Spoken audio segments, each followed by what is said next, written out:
إن الحمد لله نحمده ونستعينه ونستغفره ونعوذ بالله من شرور أنفسنا ومن سيئات أعمالنا من يهده الله فلا مضل له ومن يضلل فلا هادي له وأشهد أن لا إله إلا الله وحده لا شريك له وأشهد أن محمدا عبده ورسوله أما بعد فإن خير الحديث كتاب الله وخير الهدي هدي محمد صلى الله عليه وسلم وشر الأمور محدثاتها وكل محدثة بدعة وكل بدعة ضلالة وكل ضلالة في النار.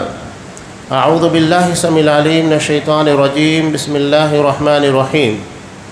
يا أيها الذين آمنوا اتقوا الله حق تقاته ولا تموتن إلا وأنتم مسلمون. يا أيها الناس اتقوا ربكم الذي خلقكم من نفس واحدة وخلق منها زوجها وبث منهما رجالا كثيرا ونساء واتقوا الله الذي تساءلون به والأرحام إن الله كان عليكم رقيبا.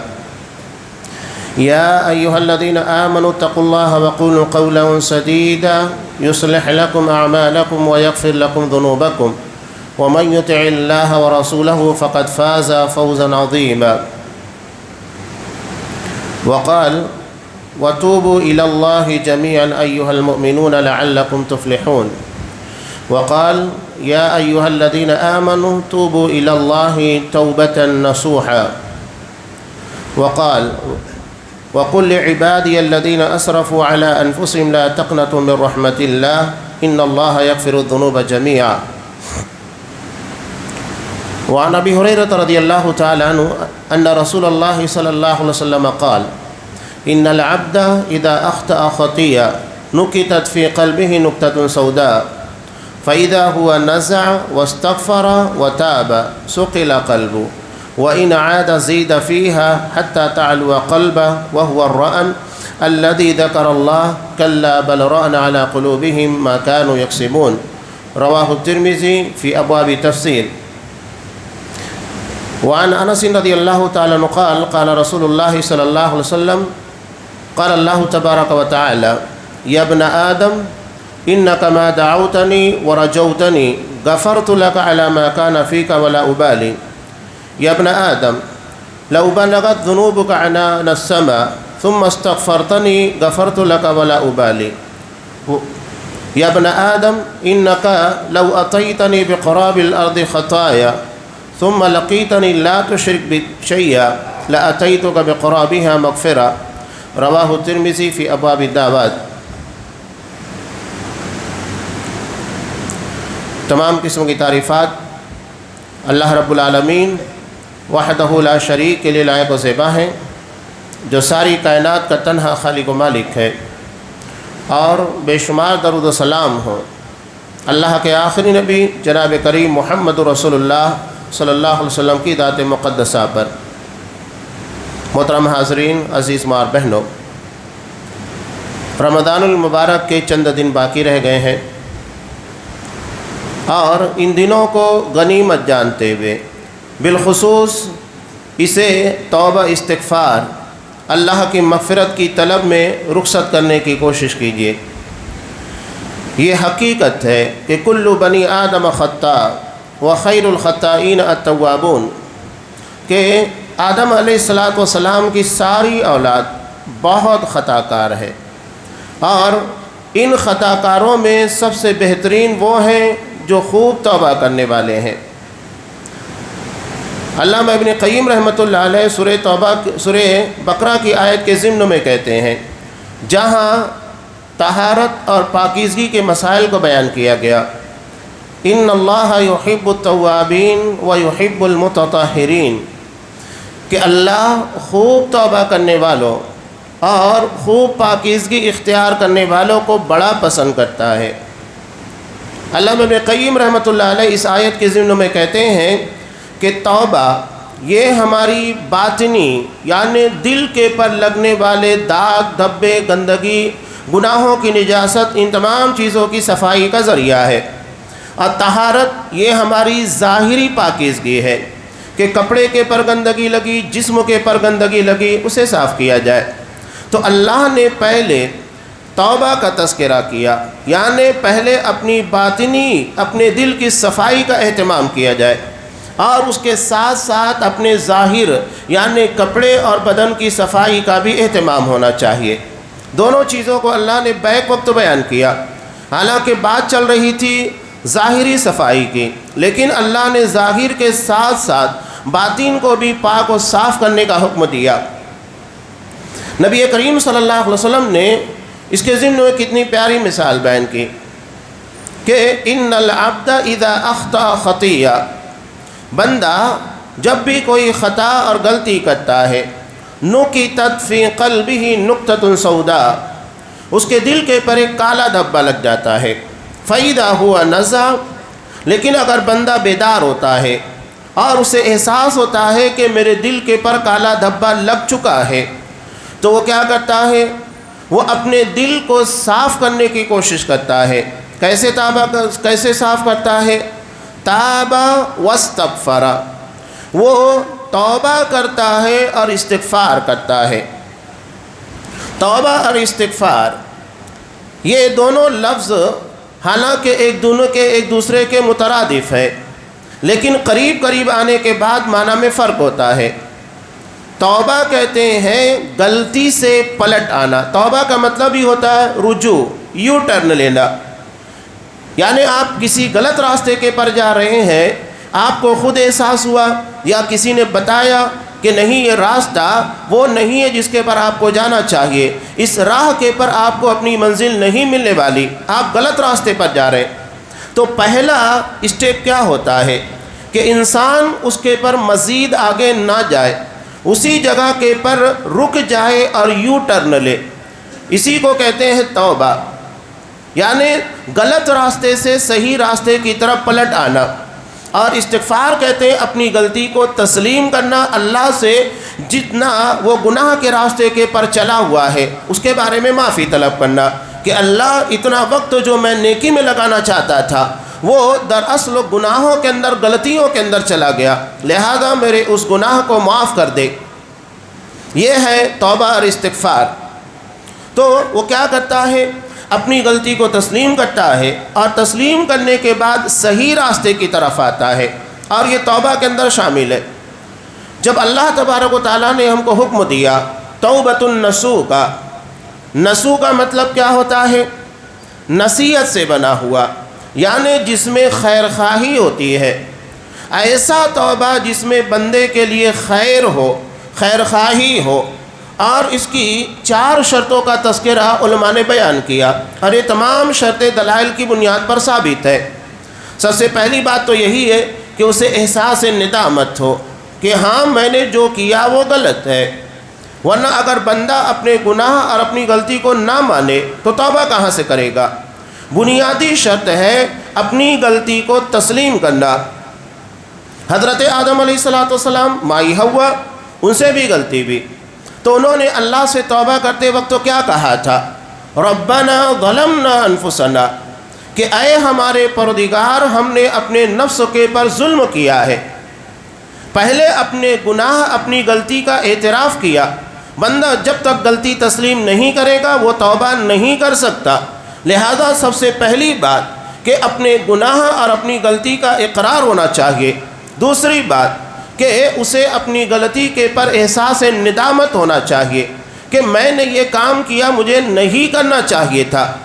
وَإِن لَّمْ تَغْفِرْ لَنَا، اگر تو ہمارے اس گناہ، اس غلطی کو معاف نہیں کرے گا، یہی احساس ندامت ہے کہ اللہ مجھے یہ گناہ نہیں کرنا چاہیے تھا۔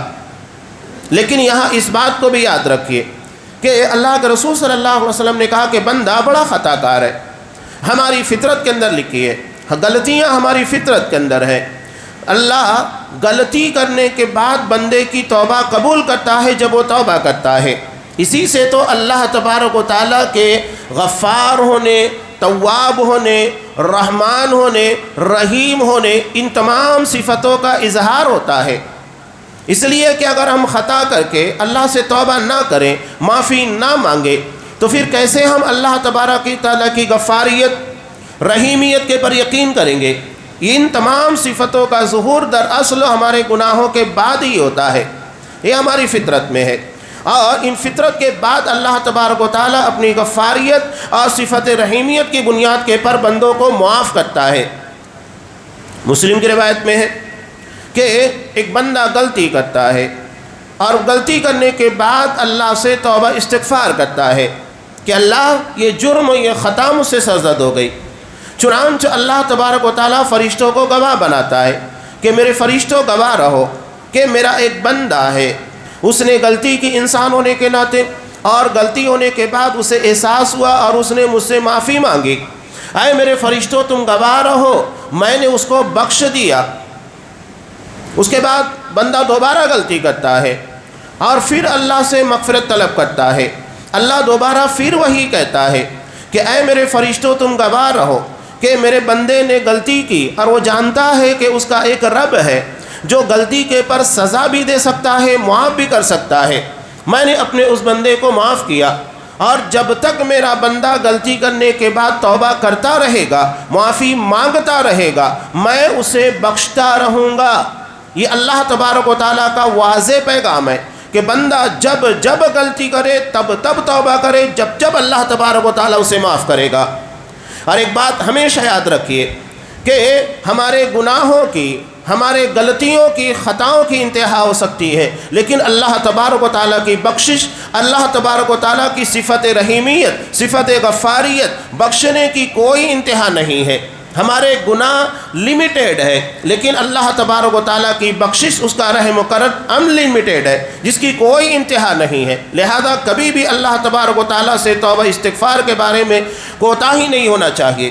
آپ صلی اللہ علیہ وسلم کا عالم یہ تھا کہ ایک ایک مجلس، یہ نہیں کہ دن بھر، ایک مجلس جہاں پر آپ بیٹھے ہوئے ہو وہاں پر اللہ سے 100 بار استغفار کرتے تھے، 100 بار۔ حضرت عبداللہ بن عمر رضی اللہ تعالیٰ عنہ بیان کرتے ہیں کہ ایک ایک مجلس میں 100 مرتبہ استغفار، اللہ سے دعا مانگتے، رب اغفر لی وتب علی انک انت التواب الرحیم، کہ میرے پروردگار میرے گناہوں کو بخش دے، میری توبہ قبول فرما، یقیناً تو بڑا توبہ قبول کرنے والا، خوب رحم کرنے والا ہے۔ 100 بار ایک ہی مجلس میں، جب آپ صلی اللہ علیہ وسلم کے اگلے پچھلے تمام گناہوں کو بخش دیا گیا، اس کے بعد بھی آپ اتنا توبہ استغفار کرتے ہیں، تو ہم جیسے گنہگار خطا کار انسانوں کے لیے اس دعا کی اہمیت کتنی بڑھ جاتی ہے۔ نیز دوسری روایت میں آپ صلی اللہ علیہ وسلم نے ارشاد فرمایا، استغفار کی ایک بہترین دعا کہ بندہ جب یہ دعا مانگتا ہے، استغفر اللہ العظیم الحی القیوم لا الہ الا هو اتوب الیہ، یہ ایک عظیم دعا ہے جس میں استغفار ہے، اللہ تبارک و تعالیٰ کی توحید ہے، اور اپنے گناہوں کے بارے میں اللہ سے بخشش کی طلب کی جا رہی ہے، تو اللہ اس کے گناہوں کو بخش دیتا ہے، گرچہ وہ سمندر کے جھاگ کے برابر ہی کیوں نہ ہو، یا اس نے میدان جنگ سے راہ فرار اختیار کیوں نہ کی ہو۔ یعنی اتنے بڑے بڑے گناہوں کی بخشش کے لیے اللہ نے ہمارے لیے دعا کا یہ اجر رکھا ہے، یہ فضیلت۔ تو آپ صلی اللہ علیہ وسلم جب اگلے پچھلے گناہوں کے بخشنے ہونے کے باوجود بھی اس قدر توبہ استغفار کا اہتمام کرتے ہیں، تو ہمیں اس کا کتنا اہتمام کرنا چاہیے، اور ہر گناہ سے توبہ کرنا لازم ہے، واجب ہے۔ قرآن مجید میں اللہ تبارک و تعالیٰ نے صاف کہا، وَتُوبُوا إِلَى اللَّهِ جَمِيعًا أَيُّهَا الْمُؤْمِنُونَ، اے مومنو تمام کے تمام لوگ اپنے گناہوں سے توبہ کرو۔ یہ واجب ہے کہ ہر گناہ سے اللہ سے توبہ کیا جائے۔ وَتُوبُوا إِلَى اللَّهِ جَمِيعًا أَيُّهَا الْمُؤْمِنُونَ لَعَلَّكُمْ تُفْلِحُونَ، تاکہ تم کامیاب ہو سکو۔ یعنی توبہ کے بغیر کامیابی ناممکن ہے۔ اگر کوئی اپنے آپ کو بے داغ سمجھ لے، اپنے آپ کو بہت متقی، بہت پارسا سمجھ لے، یہ اس کی خطا ہے، یہ اس کا خود ایک بہت بڑا جرم ہے کہ وہ اپنے آپ کو بڑا متقی، بڑا پارسا سمجھتا ہے، اس لیے کہ اللہ تبارک و تعالیٰ بہتر جانتا ہے کہ کون کتنا متقی ہے۔ عبادات کے بعد ایک بڑا مسئلہ لوگوں کے اندر یہ بھی پیدا ہوتا ہے، یہ بھی ایک خطرناک قسم کی گمراہی، کہ بندہ نیکی کرنے کے بعد اپنے آپ کو بڑا سمجھنے لگے، اپنے آپ کو بہت متقی پارسا سمجھنے لگے، اور دیگر مسلمانوں کو حقیر سمجھنے لگے۔ مسلم کی روایت میں ہے کہ بندے کے گناہ گار ہونے کے لیے کفا بالمرء اثما، ایک بندے کے گنہگار ہونے کے لیے اتنا ہی کافی ہے ان یحقر اخاہ المسلم، کہ وہ اپنے مسلمان بھائی کو حقیر سمجھے، اتنا کافی ہے۔ یعنی اگر کوئی گناہ اس کے کھاتے میں نہ ہو، تب بھی اگر صرف یہی ایک گناہ پایا جائے کہ وہ مسلمانوں کو حقیر سمجھتا ہے، انہیں ذلت آمیز نگاہوں سے دیکھتا ہے، اپنے آپ کو بڑا متقی بڑا پارسا سمجھتا ہے، دیگر مسلمانوں کو گناہ کرنے کی بنیاد کے پر حقیر اور ذلیل گردانتا ہے، تو سمجھ لینا چاہیے کہ اس کے گناہ گار ہونے کے لیے یہی ایک گناہ کافی ہے۔ تو عبادت کے بعد تقویٰ نہیں ہونا چاہیے، اپنے اندر غرور نہیں پیدا ہونا چاہیے، خاکساری آنا چاہیے۔ پتہ نہیں اللہ تبارک و تعالیٰ نے ہماری عبادتوں کو قبول کیا ہے کہ نہیں کیا ہے۔ حضرت ابراہیم، حضرت اسماعیل علیہ السلام جب انہوں نے کعبۃ اللہ کی تعمیر اللہ کے حکموں سے کی، تو اتنی بڑی عبادت کے بعد اللہ سے کیا دعا مانگ رہے ہیں؟ ربنا تقبل منا، کہ اے ہمارے پروردگار ہمارے اس عمل کو قبول فرما۔ یعنی نیکی کرنے کے بعد اللہ سے قبولیت کی دعا کرنا چاہیے۔ ہم نے جو روزے رکھے، جو بھی عبادتیں کی ٹوٹی پھوٹی، جو بھی شکل میں کر سکے، اس کے بارے میں اللہ سے قبولیت کی دعا مانگیے کہ اللہ قبول کر لے اپنے رحم و کرم اور فضل و کرم کی بنیاد پر۔ یہ نہیں کہ ہم نے نیکی کی اور یہ مکمل طریقے سے یقین کر لیا کہ ساری نیکیاں قبول ہو گئی، نہیں، بلکہ نیکی کے بعد قبولیت کی دعا کرنا چاہیے کہ وہ چیزیں، وہ عبادتیں اللہ کے مقبول ہو جائے، وہ رد نہ کی جائے، ورنہ بہت سارے لوگوں کی عبادتیں رد کر دی جاتی ہیں اللہ تبارک و تعالیٰ کے عبادت کی شرائط پوری نہ ہونے کی بنیاد پر۔ تو یہ توبہ کے اندر بنیادی چیز ہے کہ بندے کو اپنے گناہ کے تعلق سے احساس جرم ہو کہ میں نے غلطی کی، ربنا ظلمنا انفسنا، اے ہمارے پروردگار ہم نے اپنے آپ کے پر ظلم کیا، اور اس کے بعد احساس ندامت ہو کہ ہاں یہ غلطی ہمیں نہیں کرنا چاہیے، اور اس کے بعد آئندہ نہ کرنے کا عزم بھی ہو کہ آئندہ یہ گناہ ہم سے نہیں ہوگا۔ یہ نہیں کہ غالب کی طرح رات کو پی لی، صبح کو توبہ کر لی، رند کے رند رہے، ہاتھ سے جنت نہ گئی۔ بندہ اسی بنیاد کے پر توبہ کرے کہ آئندہ گناہ تو کرنا ہی ہے، نہیں، بلکہ گناہ کو چھوڑنے کا پختہ عزم ہونا چاہیے۔ یہ توبہ کی شرائط میں ہے، ورنہ وہ توبہ توبۃ النصوح نہیں ہو سکتا۔ اور چوتھی اہم بات کہ اگر ہماری غلطی اور خطا کا تعلق بندے سے ہے، ہم نے کسی کو تکلیف پہنچائی، کسی کے پر ظلم اور زیادتی کی ہے، تو سمجھ لیجئے کہ جب تک ہم بندے سے معافی تلافی نہیں کر لیتے، تب تک ہمارے وہ گناہ معاف ہونے والے نہیں ہیں۔ ہم نے کسی کا مال ظلم لے لیا، کسی کے پر ظلم زیادتی کر دی، کسی کو گالی دے دی، کسی کو مار دیا، کسی کا مرڈر کر دیا، جو بھی غلطی ہو، بندوں سے متعلق جو بھی غلطیاں ہیں، اللہ کے سامنے رونے گڑگڑانے سے وہ معاف نہیں ہونے والی، بلکہ جب تک بندوں سے معافی تلافی نہیں ہوگی اللہ بھی اسے معاف نہیں کرے گا۔ تو کوئی یہ نہ سمجھے بندوں کے ساتھ ظلم و زیادتی کرو، خوب ان لوگوں کے ساتھ جو کرنا ہے کرو، اور اللہ سے آ کر معافی مانگ لیں گے ہمارے سارے گناہ معاف ہوں گے، نہیں۔ جہاں جہاں اللہ اپنی مغفرت کا وعدہ کرتا ہے، یہ ان چیزوں کے بارے میں ہے جو بندے نے اللہ کے حق میں کوتاہی کی۔ اللہ غفور رحیم ہے، بڑا بخشنے والا، بڑا رحم کرنے والا، لیکن بندہ ویسا نہیں ہے کہ وہ آپ کو معاف کر دے۔ لہذا بندے سے آپ معافی تلافی دنیا میں ہی کر لیجئے۔ آپ صلی اللہ علیہ وسلم کا عمل بھی دیکھیے کہ اپنی وفات سے چند روز قبل اپنے آپ کو پیش کیا کہ میں نے اگر کسی کو تکلیف پہنچائی یا میں نے کسی کے بارے میں کچھ باتیں کہی ہیں اور کسی کا کچھ نکلتا ہو وہ لے لے۔ نبی اپنے آپ کو پیش کر رہا ہے، تو اس سے بڑھ کر حقوق العباد کی اہمیت کیا ہو سکتی ہے؟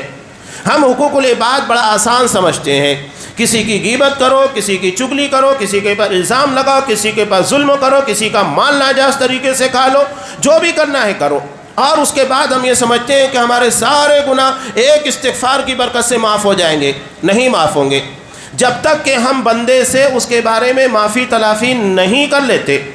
ہاں، ایک مسئلہ یہاں پر یہ بھی آتا ہے کہ اگر اس بندے سے ہمارا کوئی رابطہ نہ ہو سکا، ہم نے کسی کو ساتھ ظلم اور زیادتی کی، تو ایک مسئلہ ہوتا ہے، یا اس کی وفات ہو چکی ہے، تو ایسی صورت میں آپ اس کے رشتہ داروں کے جا کر معافی تلافی کریں اور اس کے حق میں مغفرت کی دعا کرتے رہیں کہ اللہ میں نے جتنے اس کے ساتھ ظلم و زیادتی کی، اللہ تو اس کو بخش دے، تاکہ یہ میری دعا اس کے ساتھ کی گئی ظلم اور زیادتیوں کا بدلہ بن سکے۔ لیکن اگر وہ زندہ ہے تو ایسی صورت میں اس سے ڈائریکٹلی معافی تلافی کی ضرورت ہے، اس کے بغیر توبہ اللہ کے ہاں قبول نہیں ہوگا۔ تو یہ توبۃ النصوح کی شرائط، اس کے بغیر اللہ تبارک و تعالیٰ کے ہاں کوئی توبہ یقیناً قبول ہونے والا نہیں ہے جب تک کہ شرائط نہ پائی جائے۔ بغیر شرطوں کے کوئی چیز اللہ کے ہاں مقبول نہیں ہوتی ہے۔ تو یہاں نبی کی حدیث کے بارے میں بات کر رہی تھی کہ بندہ جب غلطی کرتا ہے اور غلطی کرنے کے بعد اسے احساس ہو جاتا ہے کہ ہاں میں نے غلطی کی، اور اس کے دل کے پر ایک دھبا لگتا ہے، تو توبہ اور استغفار کے ذریعے دراصل وہ اپنے گناہوں کو صاف کرنے کی کوشش کرتا ہے۔ ہم اگر کھانا کھا رہے ہوں یا کوئی مشروب پی رہے ہوں، انسانی فطرت ہے کہ اگر وہ ہمارے کپڑے کے پر گر جائے تو ہم فوراً کیا کرتے ہیں؟ فوراً اسے صاف کرتے ہیں۔ اور وہی مثال یہاں پر آپ نے دی کہ بندہ جب غلطی کرتا ہے تو اس کے دل کے پر ایک دھبا لگتا ہے، کالے رنگ کا، سیاہ رنگ کا، لیکن اگر وہ توبہ استغفار کرتا ہے صاف ہو جاتا ہے۔ جس طرح ہماری گاڑیوں کے پر داغ دھبے لگتے ہیں، کپڑوں کے پر لگتے ہیں، جسموں کے پر لگتے ہیں، صفائی کا اہتمام کرنے کی بنیاد کے پر وہ صاف ہوتا ہے۔ یوں سمجھ لیجئے کہ توبہ استغفار یہ ہمارے دل کے پر لگنے والی گندگیوں، نجاستوں، خطاؤں، غلطیوں کے لیے صابن ہے، اور اسی کے ذریعے ہمارے دل کی پاکیزگی اور صفائی کا اہتمام ہوتا ہے۔ یہ ہے توبہ استغفار کی اہمیت۔ اور ایک طرف ہماری خطائیں اور ہمارے گناہ ہیں۔ بندہ جتنا اپنے بارے میں غور کرے گا اتنا احساس ہوگا کہ دراصل ہمیں توبہ استغفار کی کس قدر اہمیت و ضرورت ہے۔ لیکن اگر گناہ کرنے کے بعد وہ توبہ نہیں کرتا، وَإِنْ عَادَ زِيدَ فِيهَا، اگر وہ گناہ کے پر گناہ کرتے چلا جاتا ہے اور اس کے بعد توبہ کا اہتمام نہیں کرتا، تو نتیجہ کیا ہوتا ہے؟ حَتَّى تَعْلُوَ قَلْبَ، یہ پورا کا پورا دھبا اس کے پورے دل کے پر چھا جاتا ہے اور پورا دل سیاہ ہو جاتا ہے۔ اور جب یہ دل مکمل طریقے سے سیاہ ہو جائے اور بندہ توبہ استغفار کا اہتمام نہ کرے تو اس کے بعد اس کے دل کو سیل کر دیا جاتا ہے۔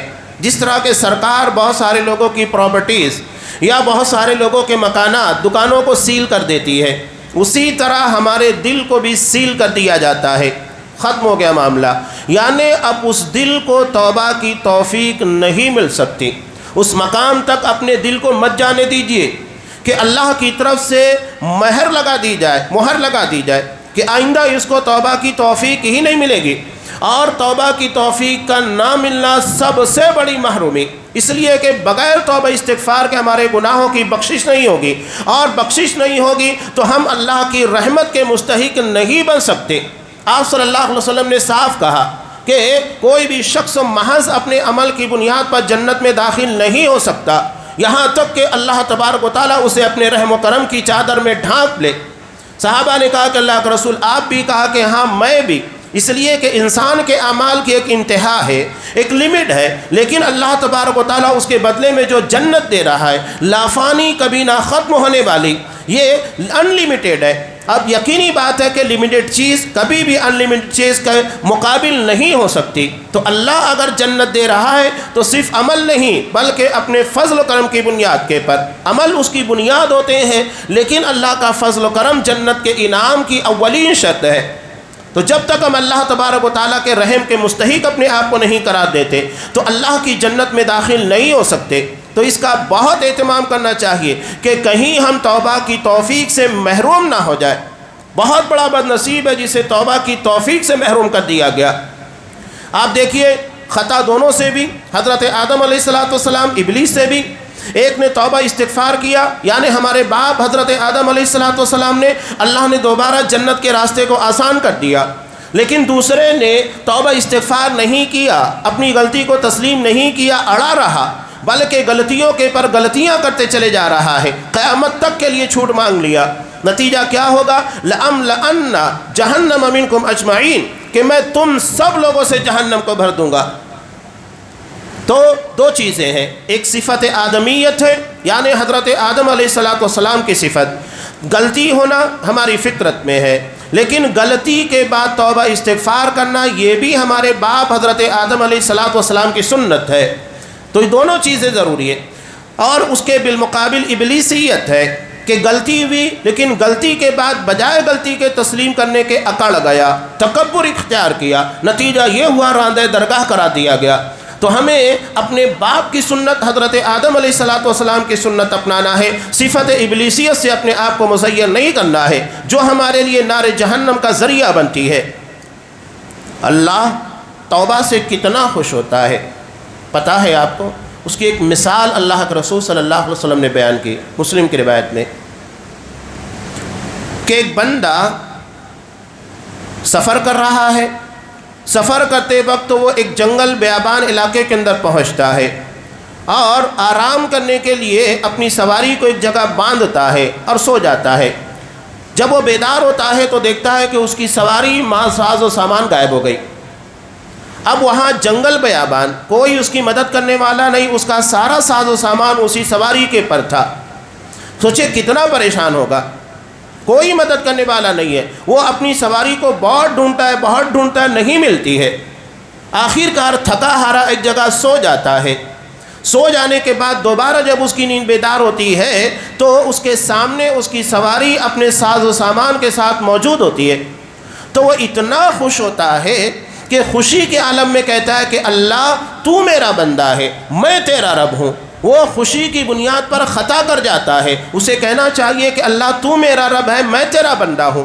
یعنی انسان اگر خوشی میں اس طرح کے کوئی جملے کہہ دیتا ہے جو سبقت لسانی ہوتی ہے، اللہ اس کے پر گرفت نہیں کرتا، اسے غلطی ہو گئی تو اللہ اس بندے سے کہیں زیادہ خوش ہوتا ہے، اس لیے کہ تمام اولاد آدم یہ اللہ تبارک و تعالیٰ کے بندے ہیں، اور رب کو اپنے بندوں کے واپس آ جانے کی جتنی خوشی ہوگی کسی کو نہیں ہو سکتی ہے۔ سب سے زیادہ خوشی اللہ تبارک و تعالیٰ کو اپنے بندوں کی توبہ سے ہوتی ہے، استغفار سے ہوتی ہے، اور اللہ نے توبہ استغفار کی بنیاد کے پر جو وعدے کیے کسی چیز کے پر وعدے نہیں کیے۔ ایک حدیث جو میں نے خطبہ مسنونہ کے فوراً بعد آپ لوگوں کے سامنے پیش کی تھی کہ اللہ تبارک و تعالیٰ نے یہاں ارشاد فرمایا، تین اہم باتوں کا تذکرہ ہے، ترمذی ابواب الدعوات کی حدیث قدسی ہے، یعنی وہ حدیث جسے نبی کریم صلی اللہ علیہ وسلم اللہ تبارک و تعالیٰ سے بیان کرتے ہیں۔ اس سے پہلے ایک آیت جسے سورہ زمر میں اللہ تبارک و تعالیٰ نے ذکر کیا، قل یا عبادی الذین اسرفوا علی انفسہم، کہو کہ اے میرے بندو جنہوں نے اپنے نفس کے پر بہت ظلم کیا، اسراف کہتے ہیں بہت زیادہ ظلم کیا، لا تقنطوا من رحمت اللہ، اللہ کی رحمت سے نا امید نہ ہو۔ اسی بنیاد پر کہا جاتا ہے کہ مایوسی کفر ہے۔ جب اللہ نے کہا کہ اس کی رحمت سے مایوس نہیں ہونا ہے، اور اس کے بعد کوئی بندہ اللہ کی رحمت سے مایوس ہوتا ہے کہ اللہ مجھے معاف نہیں کرے گا، میرے گناہ نہیں بخشے گا، تو نعوذ باللہ وہ یہ دعویٰ کرتا ہے یا اس کا یہ خیال ہے کہ اللہ تبارک و تعالیٰ کی رحمت اور مغفرت میرے گناہوں سے چھوٹی ہے، جبکہ اللہ تبارک و تعالیٰ کی رحمت اور مغفرت تمام گناہوں کے پر حاوی ہے، اس کے غصے کے پر بھی حاوی ہے، تغلب علی غضبی، کہ میری رحمت میرے غصے کے پر غالب ہوگی۔ یہ اللہ تبارک و تعالیٰ کا وعدہ۔ آپ صلی اللہ علیہ وسلم نے اس کی مثال دیتے ہوئے کہا، کتنی پیاری مثال، بخاری کی روایت میں ہے۔ یہ ساری مثالیں جب سامنے آتی ہے تو بندہ اچھے طریقے سے باتوں کو سمجھتا ہے کہ ایک مرتبہ قیدیوں کے اندر ایک عورت کا بچہ کھو گیا اور وہ بچے کی تلاش میں سرگرداں تھی، اسے جو بچہ ملتا اسے اپنے سینے سے لگا لیتی۔ آخر کار اسے اپنا بچہ مل گیا اور بڑی محبت اور ممتا کے ساتھ اسے اپنے سینے سے چپکا لیا۔ آپ صلی اللہ علیہ وسلم اور صحابہ یہ منظر دیکھ رہے تھے۔ تب آپ صلی اللہ علیہ وسلم نے کہا کہ بتاؤ کیا یہ ماں اپنے بچے کو آگ کے حوالے کرے گی؟ صحابہ نے کہا کہ نہیں، یہ ماں کیسے اپنے بچوں کو اب آگ کے حوالے کر سکتی ہے؟ تو کہا اللہ کے رسول صلی اللہ علیہ وسلم نے کہا کہ اللہ نے اپنی رحمت کے جو مخلوق ہے، اللہ کی صفت رحمت مخلوق نہیں ہے، لیکن اللہ نے رحمت کو پیدا کیا، یہ الگ ہے رحم و کرم کو، اور اس کے 100 حصے کیے، 100 میں سے ایک حصہ اس نے مخلوق کی طرف اتارا، جس کی بنیاد کے پر ایک چوپایا، ایک جانور اپنے پیر کے نیچے اپنے بچے کو نہیں آنے دیتا کہ کہیں اسے تکلیف نہ ہو۔ اس ایک رحمت کی بنیاد کے پر جو تمام مخلوقات کے درمیان تقسیم کی گئی ہے، تو اللہ تبارک و تعالیٰ نے 100 کے 100 رحمت کو اپنے پاس رکھا۔ سوچئے کہ اس کے رحم و کرم کا عالم کیا ہوگا۔ لیکن بندہ اس رحم کا اور اللہ کی رحمت کا اپنے آپ کو مستحق بنانے کی کوشش کریں۔ اگر اللہ کی بے پایا رحم و کرم کے ہم مستحق نہیں بن پائے تو یہ ہماری بد نصیبی ہے کہ ہمارے توبہ استغفار میں اور ہماری عبادتوں کے اندر وہ کسر رہ گئی جو اللہ تبارک و تعالیٰ کو نہیں منا سکی، اس روٹھے رب کو راضی نہیں کر سکی، ہماری خطا، ہماری غلطی ہے۔ یہ مثال آپ صلی اللہ علیہ وسلم نے دی اللہ کے رحم و کرم کی۔ اللہ نے کہا لا تقنطوا من رحمت اللہ کی رحمت سے مایوس نہ ہو۔ بنی اسرائیل کے ایک شخص نے 100 لوگوں کو قتل کر دیا غلطی سے، خطا میں، اسے علم نہیں تھا، اور اس کے بعد جب اسے توبہ استغفار کا داعیہ بیدار ہوا کہ میں نے غلطی کی، مجھے اللہ تبارک و تعالیٰ سے معافی مانگنی چاہیے، چنانچہ اس نے توبہ استغفار کیا، نتیجہ کیا ہوا؟ اللہ نے اسے بھی بخش دیا۔ اللہ کے رحم و کرم کا عالم یہ ہے کہ اس نے بنی اسرائیل کے ایک فاحشہ بدکار عورت کو محض اس بنیاد کے پر بخش دیا کہ اس نے راہ چلتے ہوئے ایک جگہ اس کتے کو جو کہ اللہ کی مخلوق ہے اسے پیاس کے عالم میں تڑپتا ہوا دیکھا، اس نے اپنا چرمی جو کہ لیدر کا بنا ہوا موزہ ہوتا ہے اسے اتارا اور اسی سے پانی نکالا اور اس مخلوق کو پانی پلایا۔ اللہ نے اس کی بنیاد کے پر اس کی بخشش کر دی۔ اللہ بہانے تلاش کرتا ہے کہ میں میرے بندوں کو کس بہانے معاف کر دوں۔ یہ رحم و کرم کا مہینہ بھی دراصل اللہ تبارک و تعالیٰ کی رحمت کا ایک حصہ ہے۔ اللہ ہمیں معاف کرنا چاہتا ہے۔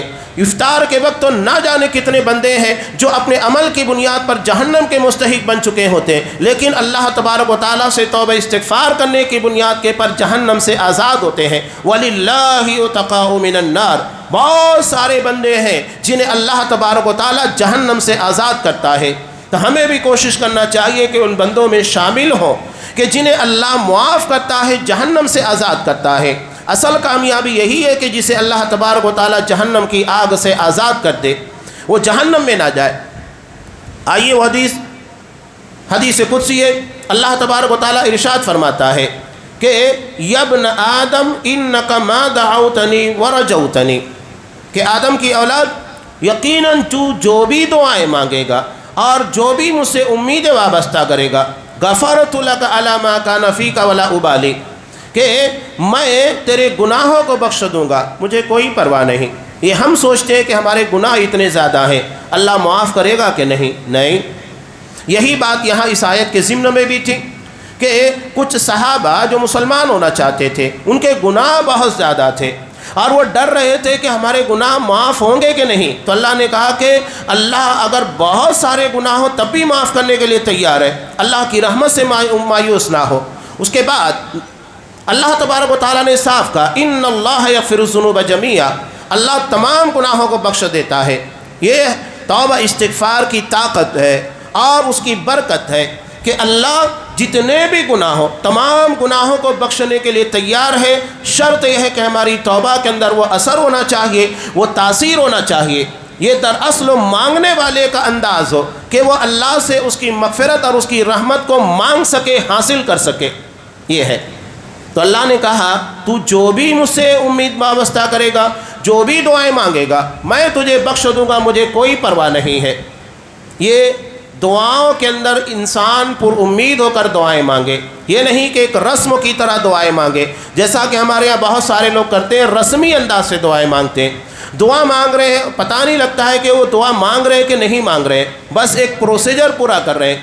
دعاؤں کے اندر اثر اس وقت ہوتا ہے جب بندہ یقین کے ساتھ اور دعاؤں کے آداب اور شروط کے ساتھ مانگتا ہے، تب اس کے اندر اثر پیدا ہوتا ہے۔